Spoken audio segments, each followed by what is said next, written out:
आपस में चर्चा परिचर्चा ये तो होती ही रहेगी और रह गई बात चुनाव हार और जीत की बात। तो ये तो अगर चुनाव हार जीतते होता, बहुत सारी पार्टियां इंदिरा गांधी जैसी जो कद्दावर नेत्री थी जो वो हारी, तो आने वाले दिनों में हम लोग एनडीए में हैं।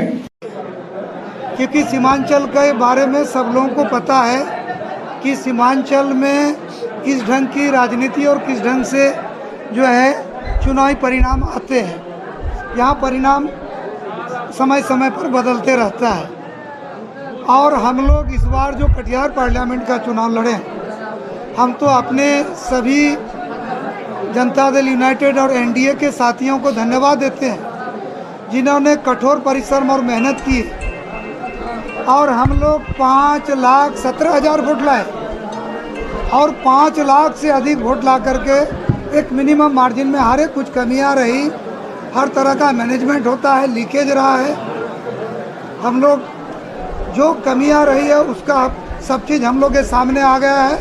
लेकिन आने वाला दिन में ये कमियां नहीं रहेगी, ना विधानसभा में रहेगी ना आने वाला लोकसभा में रहेगी। और जहाँ तक इंडिपेंडेंट का बात है तो वहाँ तो पूर्णिया में जो चुनाव हुआ वहाँ तो इंडिया गठबंधन था ही नहीं, वहाँ तो इंडिपेंडेंट इंडिया हो गया। इंडिपेंडेंट प्रत्याशी जो चुनाव जीते पप्पू यादव जी, वो कांग्रेस ज्वाइन किए, फिर उधर गए, तो वहाँ तो उनको लोगों ने मान लिया कि यही इंडिया है और उस आधार पर उनको वोट दिया।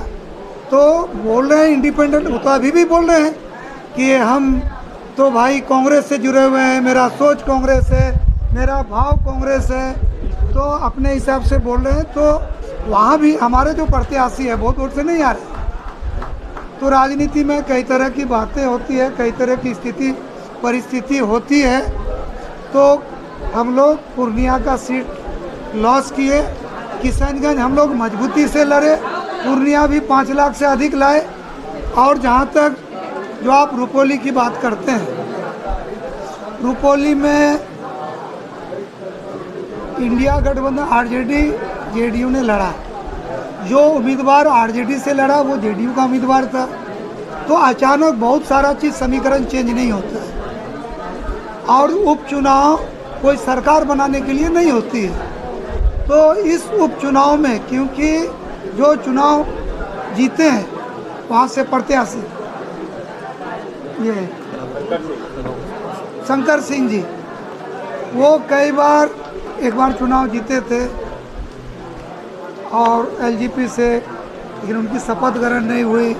बार बार वो प्रयास कर रहे थे, समाज क्षेत्र में लगे हुए थे, तो लोगों की सहानुभूति भी उनके साथ थी।